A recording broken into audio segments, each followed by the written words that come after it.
This video will show how the SecInfo rules work. These are part of the gateway security features. The SecInfo rules apply to the startup of external programs by SAP. We will use the Orion test system. It has two instances running on different servers, Orion A and Orion B. Let's see the current SecInfo rules in use at Orion A. In order to do that, we access the transaction SMGW.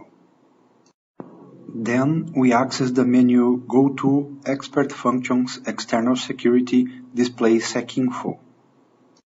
Since there is no SecInfo file, the gateway is using its internal default.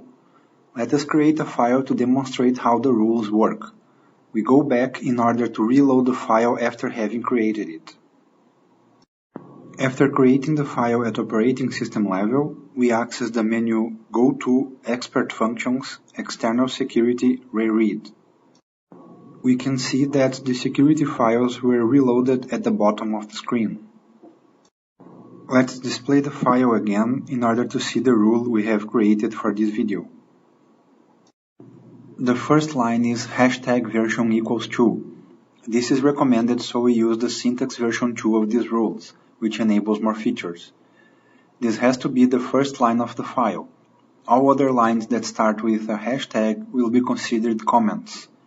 At the second line, we have our first rule. It can start with either P for permit or D for deny. We start our rule with P as we are allowing the startup of the program. The TP option indicates which is the program that we are allowing to be started. We will use the RFC ABAP test program.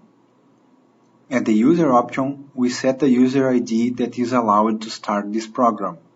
We have set it to the ID we are using now.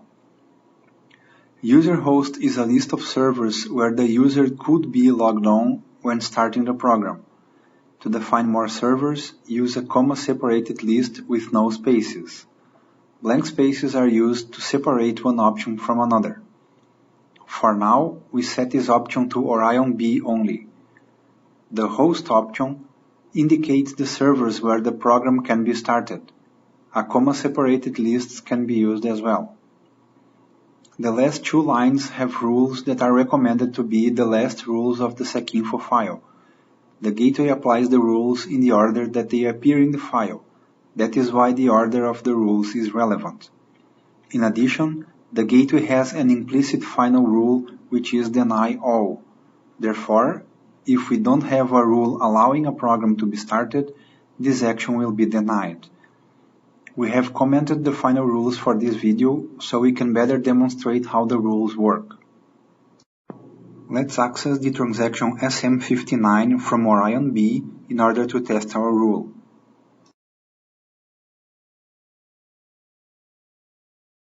After expanding TCP/IP connections, we open the destination GWSecDest, which is the destination we will use at this video.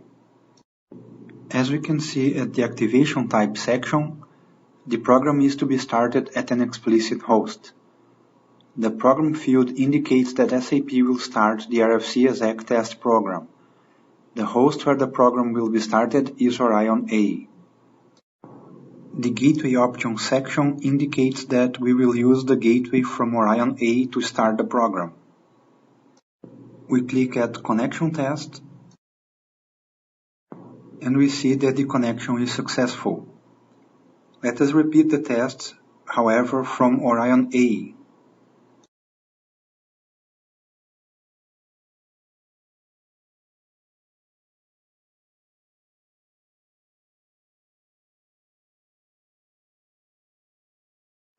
The gateway from Orion A denied the startup of the program.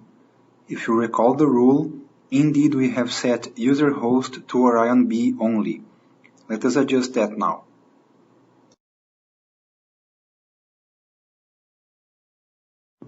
After adjusting the rule at operating system level, we have to reload the file. Let's display the file again to see the new rule. We have adjusted the user host option. Instead of Orion B, we have set it to internal, local. Internal is a keyword that means all servers that are part of this SAP system. Local is another keyword that means this server itself. Let us perform a new test from Orion A in order to confirm that the rule is working.